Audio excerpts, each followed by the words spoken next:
आज supreme court ने एल्विश यादव के केस में एक बड़ा डिसीजन दिया है। केस में स्नेक वेनम से alleged use and rave parties में ड्रग्स इन्वॉल्वमेंट था।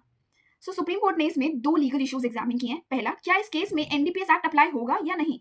दूसरा, क्या जो वाइल्ड लाइफ प्रोटेक्शन एक्ट के अंदर प्रोसीडिंग्स इनिशिएट की गई हैं वो लीगली वैलिड हैं या नहीं।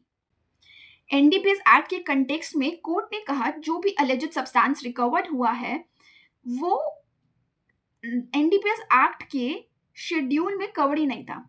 प्लस एल्विश यादव से कोई भी डायरेक्ट रिकवरी नहीं हुई है। सो एनडीपीएस एक्ट का इन्वोकेशन लीगल नहीं है इस केस में। Second, wild life protection act में जो इन्होंने कंप्लेंट की थी सेक्शन 55 में, उस सेक्शन 55 के अकॉर्डिंग प्रोसिक्यूशन सिर्फ एक ऑथराइज्ड ऑफिसर की कंप्लेंट पर ही कंडक्ट किया जा सकता है। लेकिन इस केस में कंप्लेंट एक एनजीओ ने फाइल की थी, इस वजह से एफआईआर मेंटेनेबल ही नहीं है। इन्हीं सब ग्राउंड्स पर सुप्रीम कोर्ट ने एफआईआर क्वैश कर दी। पर सबसे इंपॉर्टेंट बात, कोर्ट ने क्लीन चिट नहीं दी है एल्विश यादव को। Court said if he has committed something it has to be done.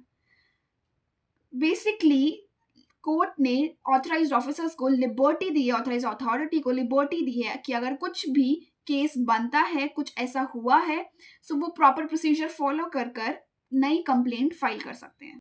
FIR quashed but no clean chit.